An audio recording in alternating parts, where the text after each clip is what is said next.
We get to item 4, which is the special exception application for 66 River Road, proposed farm under section 27.1.44C.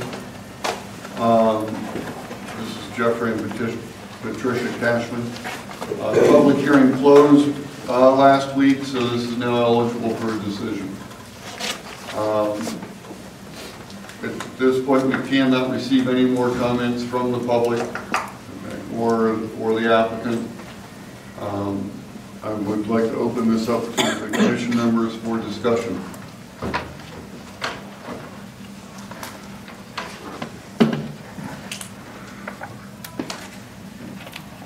I guess I'll get the ball rolling then. Thank you. Mr. Chairman, just so you know before the ball gets rolling, I did prepare a couple of draft motions that I could submit as well. Oh, can you give them to? Sure. At the chairman's request, I've prepared a motion to deny as well as a motion to approve with conditions. I really don't think it's appropriate to approve, just straight up approve, because I think there's some things you'd have to require to be done with the site plan, for example, to combine a couple of the site plans that were submitted into one. So what I've done is just pass this. This is the easiest, just one page.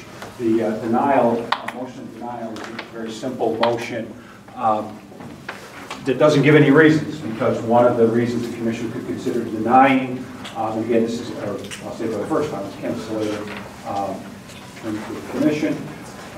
The reasons for denial could include evaluation of the special permit considerations as to whether or not the use is appropriate at a particular location.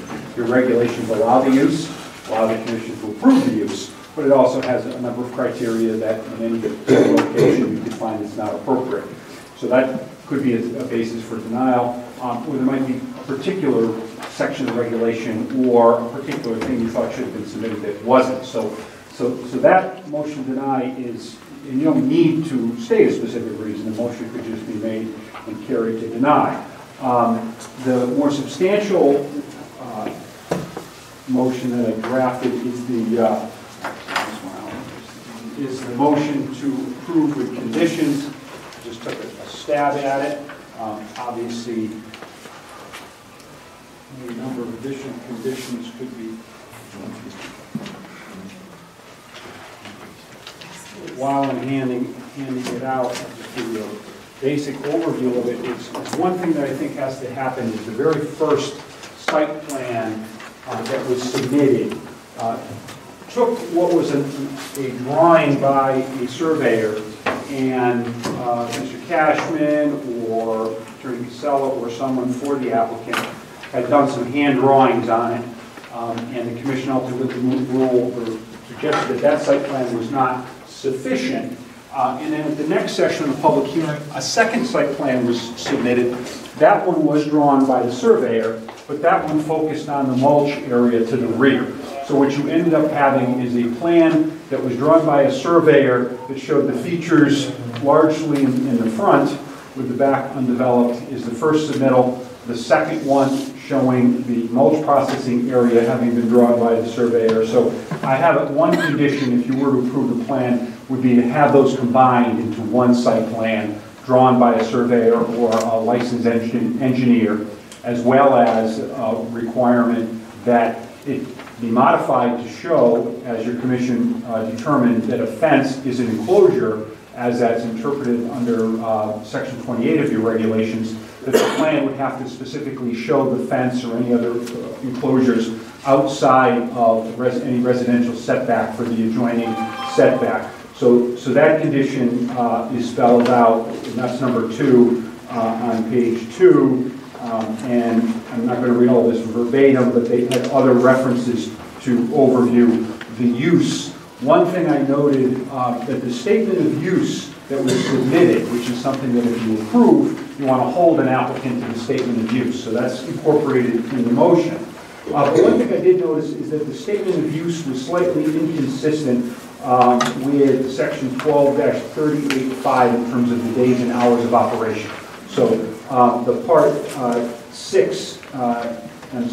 part C under use states that the delivery of materials for preparation shall take place only on Monday through Saturday between 9 and 5, that's delivery. But the preparation should only be Monday through Friday. You couldn't approve a condition that, or a statement of use that's directly contrary to the regulation. So I believe the way I read your regulation is that the delivery can occur on Saturday, but the processing does not occur on Saturdays. And other than that, I'll leave it to the commission to review. It's just incorporated what I think some of the discussion included in terms of where the livestock could be located and limiting the location in which the mulch can be processed to the area that's shown on the site plan. And then also, I think there was some question early in the public hearing as to the requirement of the submittal of the reports.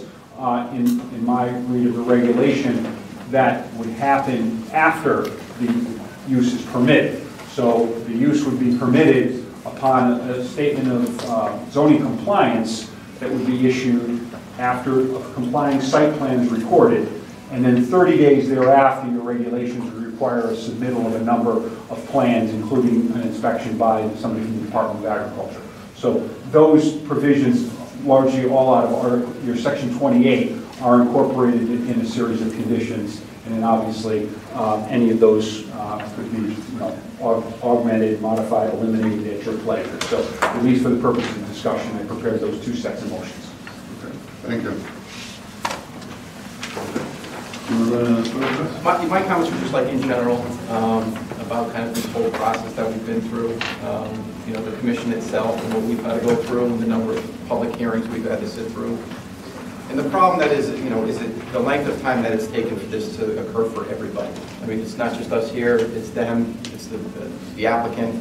You know, we were told from the beginning that this is a new application, yet we looked at it through the whole process as something that just wasn't a new application. And we did a lot of things that we normally don't do on a regular basis on this commission. And it was, you know, it puts you in a very uncomfortable position when you sit on the commission and we're here to make a decision on something. Yet, you know, this whole process was completely different. I mean, the applicant came here 4 different public hearings. We put them through 4 different, you know, times coming in, going back, coming in, going back. And the length of time that, you know, we spent on this whole application, it just makes it difficult for us to sit here and go through one public hearing, have people come in, have people tell us what their feelings are, and then us making a decision on it.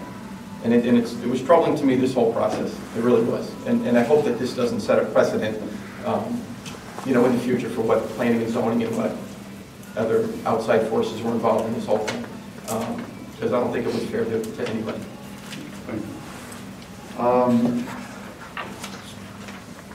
What I would like us to try to discuss is opinions about whether we feel that this application meets the standards and requirements for special exception in general, and then the specific points for a farm. That's what that's what we have to decide, and that's what the motions would go towards. When I look at these provisions, the general provisions, the one that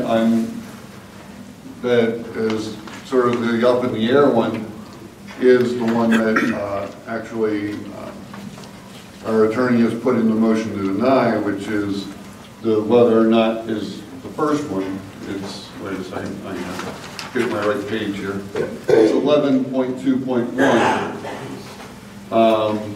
And it would be the location, type, character, and size, shall be in harmony with and conform to the appropriate and orderly development and use of adjacent property. Okay. That's the one we have to, in my opinion, that's out of the general ones, that's the one that is worth discussing. Most of the other parts of that section 11, special exception, I think or standards, I think personally, I think they meet easily. But the testimony we got really applied to that one, I guess in item 11.2.2 also. Okay. As a point of order, do we have to have one or the other of these motions on the floor before we proceed to discussion or not? No, we can discuss, In a general way, the entirety of this discussion. but if somebody wants to move one of the motions, then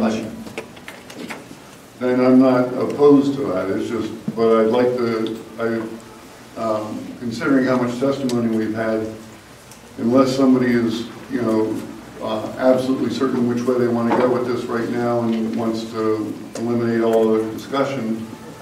I just trying to figure out where I have one over here. It just, I mean,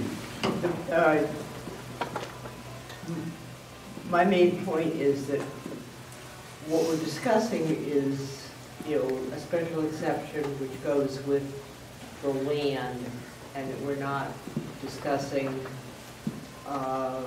Mr. and Mrs. Cashman Right. per se, and whether or not they are, you know, upstanding members of the community or anything of that nature. It's whether or not this 3.5 acre parcel should have a special exception associated with it to be an agricultural use, a farm. right. And also whether or not this particular use that we're looking at, which is primarily a mulching operation, meets the, you know, is a part of the agricultural operation.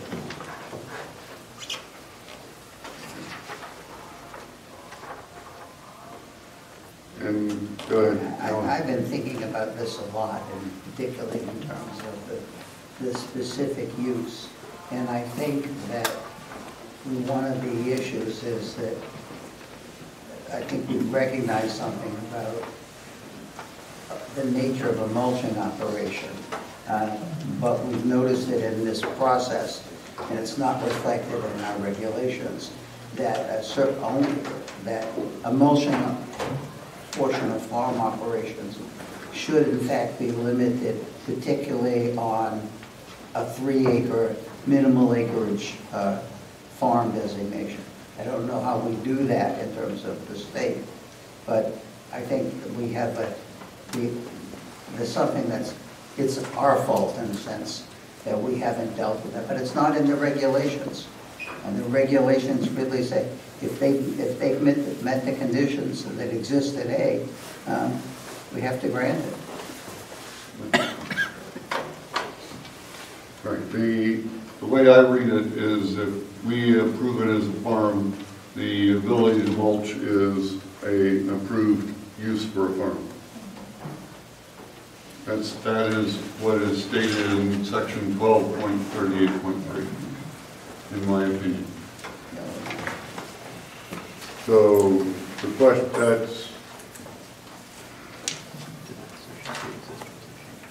This seems to limit, the motion to approve seems to limit it to the existing area. I'm sorry, I didn't hear the last thing. well, that was based on see, that's an extra limitation that was put on it because of the statements that were made by the applicant during the public hearing process. And that's a good segue in that if you have a special permit use, I agree with the chairman entirely, you wouldn't be able to say that that use is not, that is the processing isn't permitted on a farm because your regulation specifically says that it is. But you do have the ability in the special permit context to impose reasonable conditions on the way something is operated. So if there were something unique in a particular site, or there are particular reasons why you want to place a limitation of where. Let's not talk about this application per se, but somebody else came in with an application for a farm, and it's clear that you wouldn't want processing to be done on a particular part of the property. By granting a special permit doesn't necessarily mean that you can do whatever they want. You could still have them design their site plan and limit themselves to where they were going to use things. Just in this plan, they've drawn where the processing would be. So if you granted the special permit, that wouldn't give them the right to start processing and mulching in a different part of the site than what their site plan provides for. They'd have to come back to the commission and ask for a modification of the site of the special permit in order to make changes beyond what they proposed. Go ahead. So are you saying that we approve the farm, the mulching has to go with it, or we could approve the farm with a condition that there is no mulching. One thing you couldn't do is you can't say that it's not permissible on a farm, because your regulation specifically says that it is. If there was something, if you had something on the record that said that, you know, this aspect of the use makes the entire use inconsistent with the character of the neighborhood and under the general special permit requirements, I think you could deny it outright. If there was something that, you know, some element of farming that you thought was perfectly appropriate and some was not, you do have a fair amount of discretion. But I certainly wouldn't want you to make a determination that it's not allowed on a farm, because the regulation specifically says that there is. But there should be something on the record for you to sort of hang your hat on if you want to deny a particular farming-related activity in the context of a special permit to conduct a farm. If you have something to hang your hat on as to why that particular aspect is problematic for the neighborhood, then that should be something that we can defend. But not that you don't like the regulations, the way they're drafted. That's a good segue into my next question. I don't remember any discussion about where the wells are. On Mr. Cashman's property or the neighbor's property. City water? Yeah, there is city water.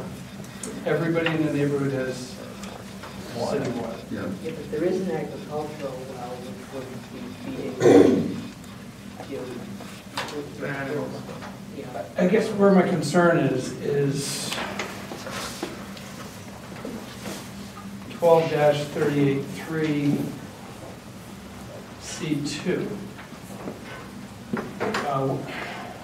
You need to stay 100 feet back from any well or water body from which water is taken for human consumption. So, But they're all on. so the applicant himself testified that water, I guess, I brought up my concern a little bit in the public hearing, that water comes to his property. The theory was that everything was going to stay on the property and that it would translocate through the soils and clean the waters. But the testimony was that it stays on the property floods, so they then pump the water into the catch basin, which flows down Jamaica Avenue into the Hammonasset River. That's a pretty good reason for denial. It's at a minimum something that should have been brought up by the applicant as to how they're going to ensure that waters that start at the top of the hill. By the way, most mulching operations are in the valley, so we've got this mulch operation on top of the hill where the water runs down. We have testimony and pictures showing that it doesn't leave the property. We have testimony and pictures that show that it does leave the property. And it's a tough one. I don't know what to do with it. But the problem is we can't separate what's been created by the mulching operation from what existed previously on the site. That obviously water has flowed out over that site for a long time. And it doesn't enter drinking water. It's being pumped into the culvert which ends up in the river, but that's not drinking water.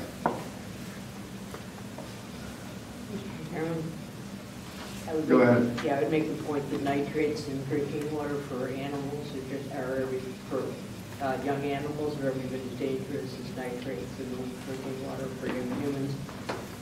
Okay, but that's not in the regulations. It's not in the regulations, but you'll lose your lambs to nitrates in drinking water too.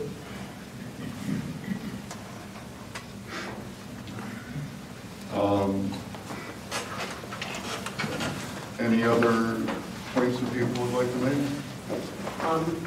Wait. May I ask the attorney, would a feedlot be considered an agricultural use too? I mean, if we approve if we approved an agricultural use in this area, could a future owner operate a feedlot there? If you approve this application, exactly what's described in the statement of use that was submitted would be permitted and nothing more. And so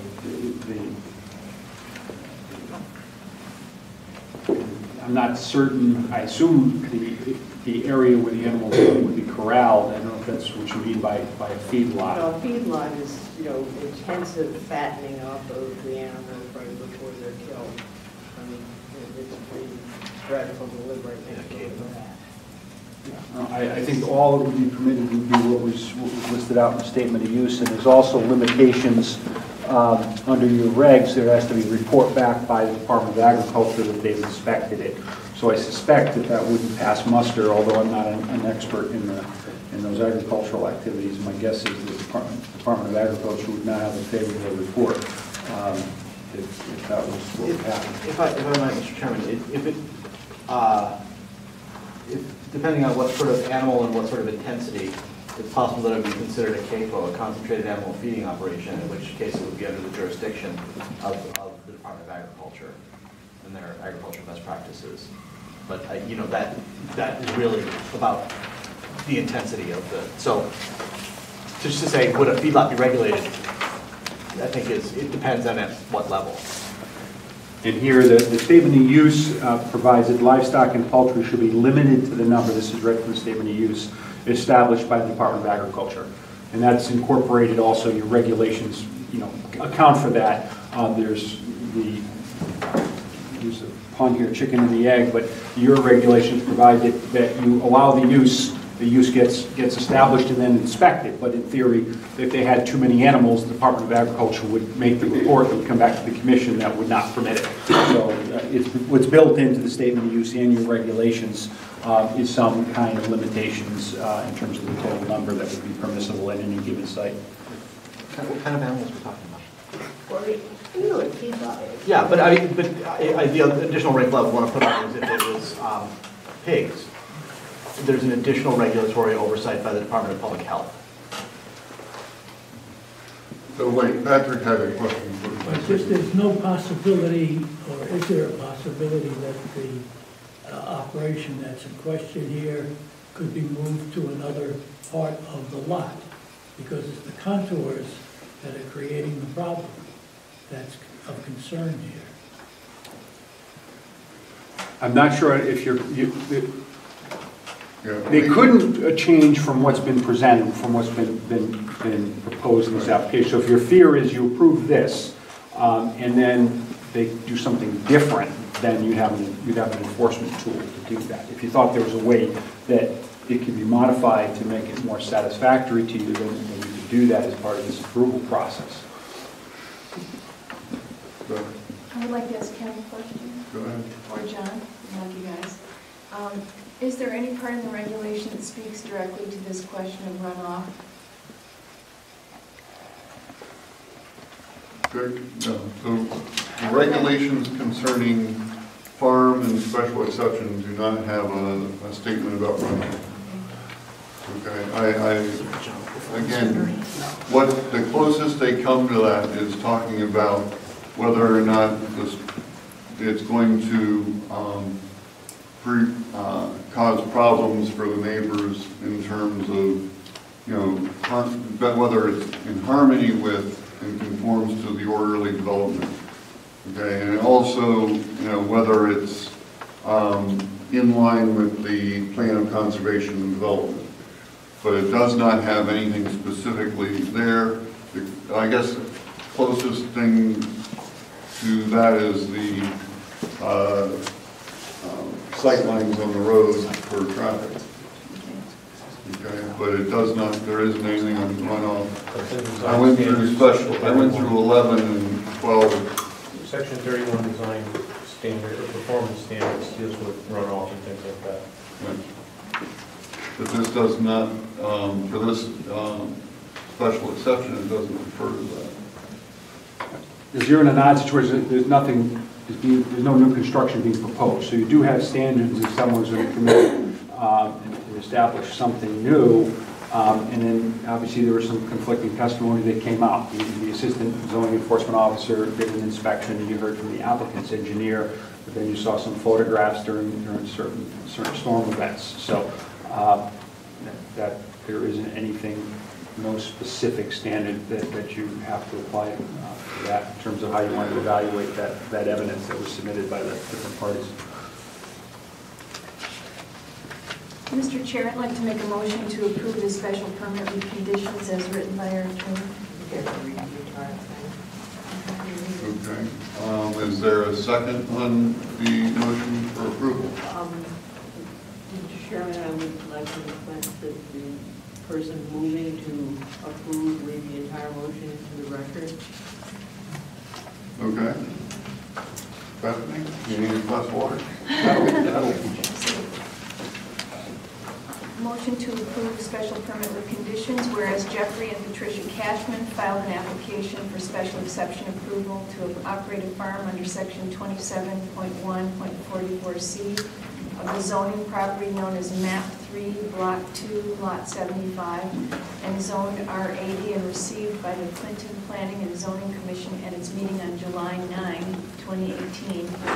Whereas, as public hearing was held before the Commission on September 5, 2018, and continued on October 1, 2018, and concluded on December 3, 2018, now therefore, after consideration of the general standards for the issuance of a special exception set forth in sections 11 and the specific requirements for operating a farm in section 12.38 of the zoning regulations, and the provisions of the regulations regarding the applicable residential zone, it is moved that the Clinton Planning and Zoning Commission approve the application for a special exception subject to the following conditions and modifications. General. 1. This approval is expressly subject to all provisions of the Statement of Use dated October 1, 2018, the full text of which shall be reproduced in one or more plan sheets on the site plan filed with the town clerk. 2. The applicants submitted a site plan on October 1, 2018 entitled, quote, Map and Survey Showing Lands of Audrell and Dorius B. Dotson, known as number 66 River Road, Clinton, Connecticut, prepared by Arthur E. Barton, professional land surveyor, 34 West Main Street, Clinton, Connecticut, 06413, dated October 21, 1986, close quote, which site plan contained handwritten revisions dated 8/10/18.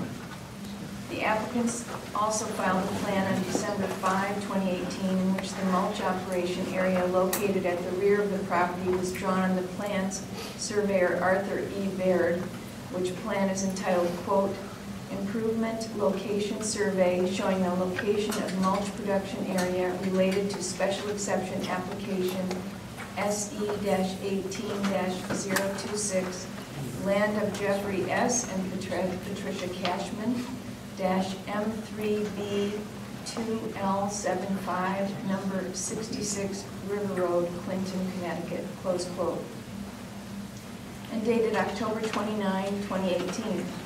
As a condition of approval, the applicant shall submit a single plan in which all site details contained on the plan submitted on October 1, 2018, and the plan submitted on December 5, 2018, are included and signed and sealed by a licensed surveyor or civil engineer, except that the final plan shall be modified as agreed by the applicant on the record to show the location of all livestock enclosures, including fences, located at distance of at least the legal setback from any abutting residential property as required by section 28.1.4 H1 final site plan. The final site plan drawn in full compliance with the requirements of this approval shall be filed before a certification of compliance authorizing the commencement of the use will be issued. Use. A. The applicant shall operate in accordance with the October 1, 2018 Statement of Use and the requirements of Section 12-38 of the zoning regulations. In the event of any conflict between the Statement of Use and Section 12-38, the more restrictive provision will govern. B. All livestock shall be kept in a building, stable, or enclosure, which enclosure can include a fenced corral or pen, located not less than the legal setback for the appropriate zone for any abutting residential property and 100 feet from any well or water body from which water is taken for human consumption. C, in accordance with section 12.38.3, delivery of materials for the preparation or processing of mulch shall take place only on Monday through Saturday between 9 a.m. to 5 p.m. and preparation or processing of mulch only on Monday through Friday, 9 a.m. to 5 p.m. D, production, processing, preparation, and storage of materials related to the production of mulch shall be limited to the mulch production area shown on the final site plan. E, within 30 days after the issuance of the certificate of compliance authorizing the commencement of the use, the applicant shall provide to the zoning enforcement officer any reports required by section 12.38.4, including but not limited to an inspection report of the Department of Agriculture.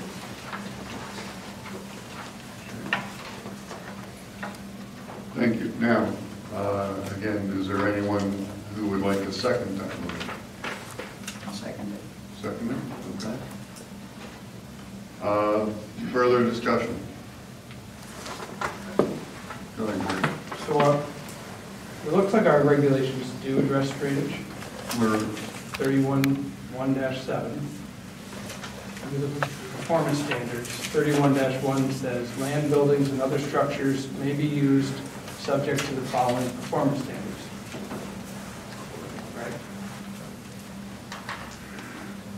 31-1-7, drainage surface or roof drainage, discharge from pipes or pumps, and the diversion of runoff by means of grading, excavating, or filling, which create a structural or health hazard or any other nuisance to the owners or occupants of adjacent premises or to the public by the reason of discharge into, onto, or across any adjacent building, premises, or public thoroughfare shall be abated by the owner of the improperly drainaged area.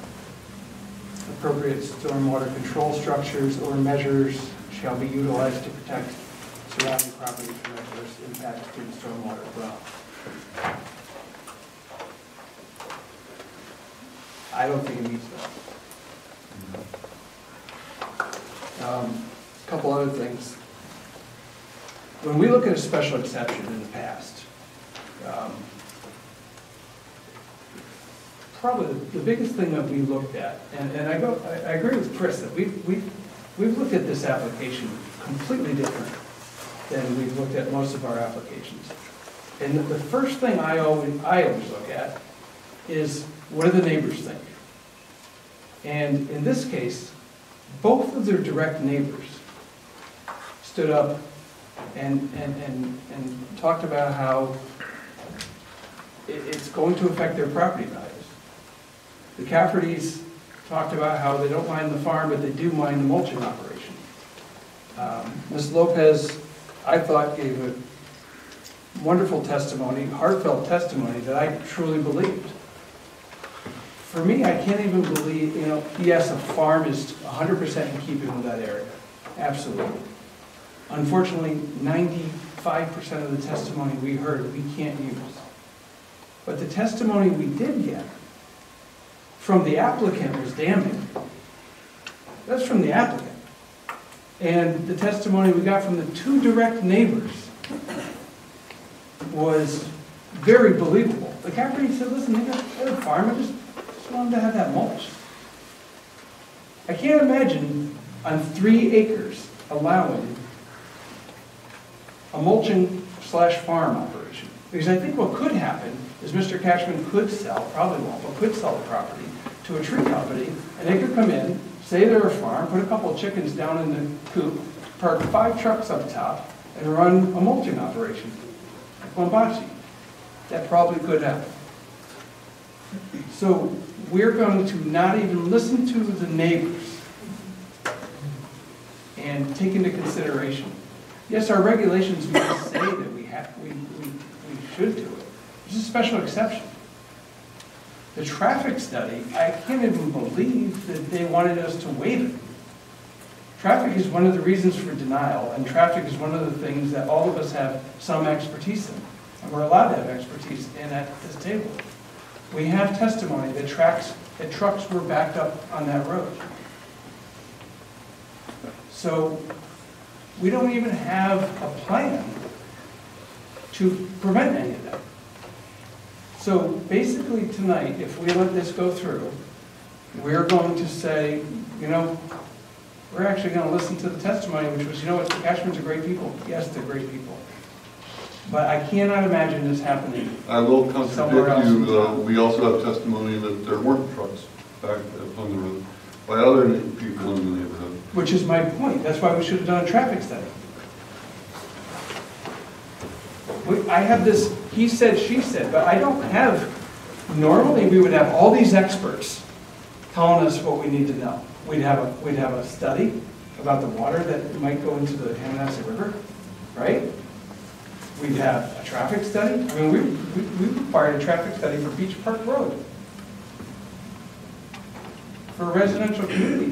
What I'm saying is, we don't have the information we really need to approve this application. I don't believe that was submitted to us. No, and on the other hand, we didn't ask for it. We're not supposed to ask for it, Mr. Chairman. It is the applicant's burden to give us all the information. It is not our burden to ask the applicant for the information. Can I make a statement? Yes, you may. So I think from day one, we had some concerns around the vegetative buffer in the rear. I think it was applicant's burden to bring a site plan, especially when you're going through special exception farming, if you're changing the use completely in a residential neighborhood. Because if you're just blinders, if you're just looking at this as a brand new application, it's applicant's burden to clearly define, have a site plan which specifies that this is actually a vegetative buffer. I think the first public hearing, we did not have it. It was extended to have a site plan. The second public hearing, we had a hand-drawn pencil site plan. The third, we had an updated site plan. I think the site plan was inadequate. It was just a waste of time for the commission. This was a simple application. It was a special exception application with 2 or 3 key areas to look for. Traffic study, yes, there was a whole subcommittee that was formed to review this application. They reviewed it. Majority of it was all waived. There were, site plan was one of them. The second one was the sedimentation study or the water study, water test that we requested. We did not get any water tests, even today. There were, I think a lot of the public hearing was he said, she said, or she said, she said.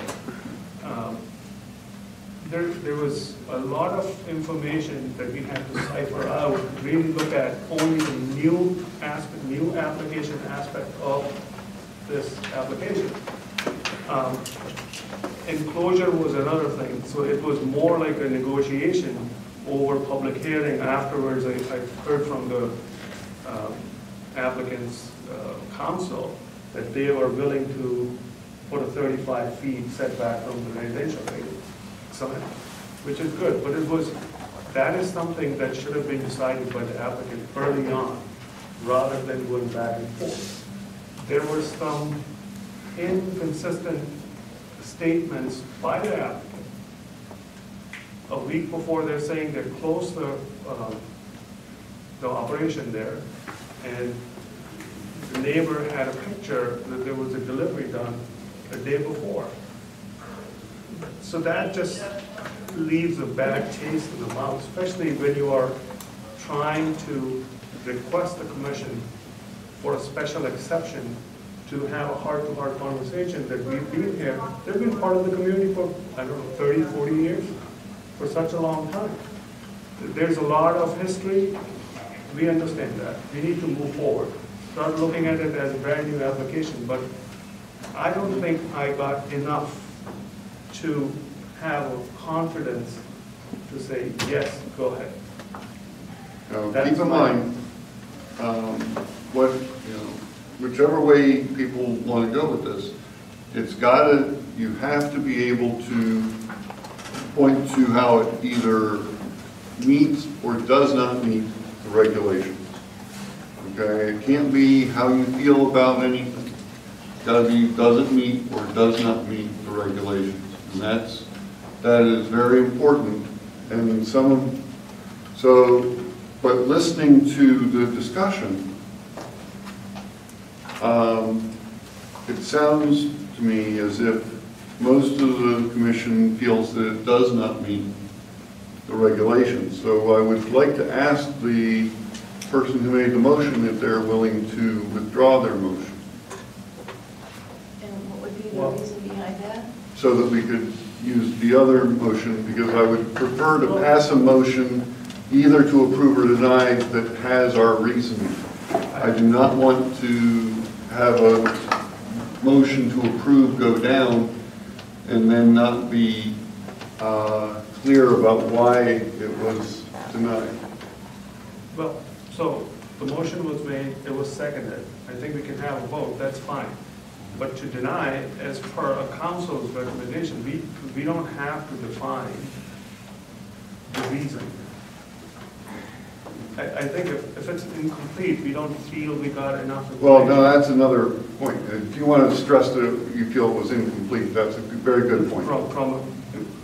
I did not get all the information I was looking for. Okay. That's a very good. And that's exactly it, in the sense that if the majority of the commission, and maybe there'd be a split among the folks that are no, but in fairness to an applicant, if the majority of the members of the commission didn't think it met the basic special permit standards, that you've got enough information to decide, then it's probably not fair to them to come back again when you made the decision based on the standards. If you think that they didn't adequately demonstrate compliance, and you don't necessarily have to build it into the actual motion. You could just move to deny and pass it, but through your discussion, if you could signal, if enough people in the commission could signal some of the defects, then the applicant will have something to go on in terms of knowing whether to pack their bags up, that they're not going to qualify in review under the special permit criteria, or alternatively that, if folks agree with your perspective, Commissioner saying that they're missing more information, and then they should fill in those gaps. I think it circles back to, we always say that it's the applicant's responsibility to get us the information that we need for an application, yet on this particular application, whatever sidebar occurred between what parties deciding what, we should get or we shouldn't get, that didn't come in front of the commission. I mean, there was a group of people that were meeting outside of this commission deciding what they should and shouldn't get for that application. It's not fair to the applicant, because the applicant should go in and know exactly what they need on their application, like any other land use application. And now we're faced with making a decision on something where, other people agreed that we're not going to need this or we're not going to need that. And then again, it lays in our lap. And that's difficult, because we should be part of that process that makes the decision. I thought the people meeting were members of our commission. It's not the full commission, though. Everybody should have a say on what's needed and what not needed. Not just a small group of people. We've never done that before. We've never had a group set aside that's going to discuss an application. It's never happened. Actually, that was standard practice when we had a review committee, a standing review committee. But that review committee was not in place. That was put in place for this application. The review committee did have that role for years and years. I agree, but okay. Oh, I just for the record, I would like to say that I do trust the subcommittee of this group. No matter what the issues, but I think that that's an understanding we have amongst each other, that if you volunteer and you serve, that I would support whether it's the regulations committee, bylaws. I'm not going to question their effort. Who was on the committee? Alan was on it, I know that. Okay. Who else? I believe Michael Hughes. That's Ellen went to the meeting. I did go to one meeting. So, Mr. Chairman, Okay, go ahead. instead of having, again, maybe this was already answered, instead of having a withdrawal or a yes or a no, is it possible? Because I'm guessing here, but I don't think anybody here wants to deny the Cashmans the right to farm. I think the issue is the mulching operation. And is there a way to approve the farm with the condition that the mulching operation, as opposed to the council, that there is no mulching operation as part of that farm? And that goes to, let's say it's a farm, or, My concern with that, and I'm open to what you're saying, but my concern with it is that we've never made that as a clear option or possibility during the public hearing, which I think might get us in trouble if we were to try to do that, particularly the way that 12.8 is written, or 1238 is written, because... Mr. Chair, I don't think we have to. We have had other applications that, Yeah. the farmers markets, they had to make sure, part of the requirements was that we got to see what they were making all the time. In this case, in the farm, again, back to, do they have to have animals? Is there a farm? Do they have to have anything? Do they just run a mulching operation and have no animals? So, No, could we say you can do mulch but not animals? I think it's a question for council, because I don't think anybody wants to deny the farm. okay, can you help us with that? Sure. Yeah, a couple of things. One thing I'll get back to that very important question. I also wanted to comment on Commissioner Bousquet pointed out, he read from one of the performance standards in Section 31. There is a section of your regulations which gives the zoning enforcement officer the authority for a whole series of, I'll call them nuisance land uses. And that's where the reference to drainage comes from. But there's a section in 31, if there's dust, dirt, fly ash, or smoke, there's odors, gas, and fumes, noise, waste, vibration, danger, drainage, lighting. And this is something that the ZEO can decide if your use is in violation of those sort of nuisance standards, and that can be appealed to the ZBA. So there is a provision of the regulations preventing nuisance drainage, but the special permit application process in and of itself does not incorporate that section 31. If an applicant had come in, though, and presented something that was clear that either didn't show that stormwater was being managed, then certainly through the special permit site plan, you could require additional information on that. Now, on the point about the farm, if the application, I can't speak for the applicant, the hearing's closed, but I got the sense from the history of it that pre-existed bringing a couple of the farm animals in that caused some of the dispute with one of the neighbors in the front. So they seem to be pretty well linked on the part of the applicant. But in theory, if there was an element of a special permit use that was particularly problematic, but everything else was acceptable, in theory, you could approve it. The question is whether or not they can really be extricated from one another very easily. I mean, somebody who's been operating, I'm just thinking in terms of the commissioner's concern that some other use. This is a residential farm, and if the concern is that it become some kind of a commercial farm, I suspect the commission could include a requirement that this farming be parcel of a person who's operating, is actually resident on the property. That's something that perhaps you could do as part of a special permit review. I can't say it's it's impossible to say I'm going to approve a couple of farm animals and not approve any mulching if you believe the record demonstrates that aspect of the use is in consistence with the requirement of the regulations. It makes me a little queasy if something is so integral to one another that you'll pull one out from the other and leave them with very little. But that's that's your commission's call. Special permit discretion is if you look at the totality of the use and you believe that, with that element of the use, it's something you should be denied outright from doing, then I suspect letting you do something is better than nothing. But it's a challenge. Somebody comes in with a special permit for a restaurant, and if there's something particular about the proposal, one of the parking areas is too close to a residential property, and you require that the parking be changed because it was going to impact it. And that's the normal part and parcel of special permit use. But if you try to just strike right to the heart of what the applicant was proposing to do, and take that out, I think then that denial might be more vulnerable. But it's all based on the evidence of the record and what we can defend in terms of denial. And again, that goes to the special permit standards of whether or not the use is appropriate, as opposed to we didn't get enough information. And that's something I think the commission has to get its mind wrapped around, whether it's the lack of information or whether it's the nature of the use or what part of the use that's objectionable. Thank you.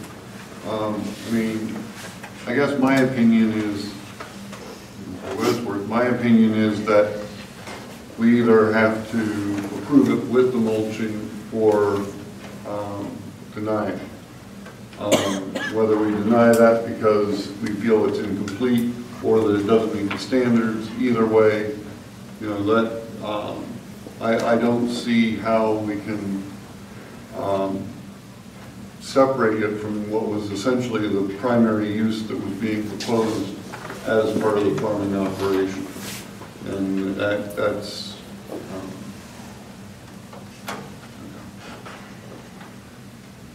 so. Is there any further discussion? Would we like to then take a vote on the motion that's on the floor? Okay, so the motion that's on the floor is the motion to approve. Correct. And there are no amendments to Correct. to what Bethany had moved and what was seconded. Correct. Is that correct? So, all in favor? Aye. Two. Who's the second? Alan. In opposition? You said that. Okay, quick one. Patrick had.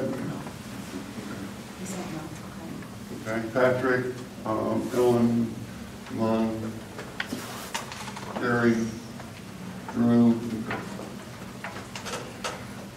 Okay. So the application is denied.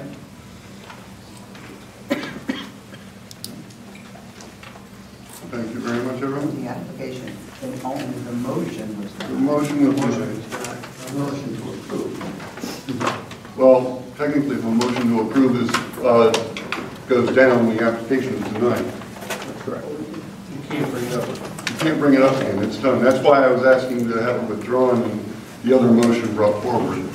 But either way, it's denied. So the application is denied. Yeah, and this sounds like it's not in this particular case, but if a motion as stated was denied, but someone wished to approve it with other conditions, another motion could be made. But absent another motion on the floor, then a failed motion to approve is in fact a denial. There's a case that says that. And then the other two things you could do is you could adopt a collective statement of reasons, which would be, you'd say exactly why it was denied. You could say nothing about it, or individuals could comment in addition to what you have had on the record, but you don't have to do any of those things. You could leave it just the way it is right now, or certainly individuals can comment on the reason for their vote if the chairman so desired. So we could not introduce another motion to, for Correct. example, approve animals but no mulch.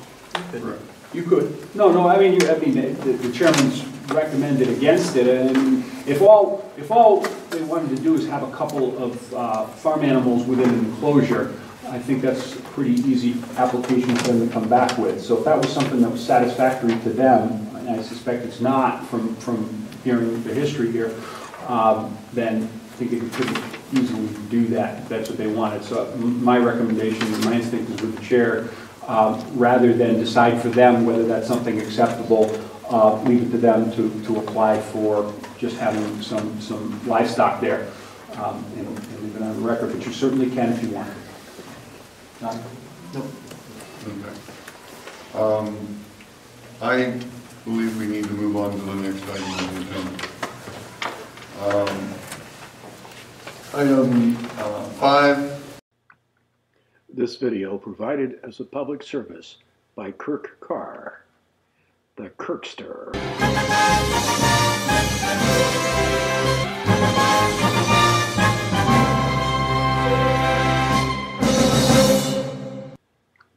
Thank you for watching.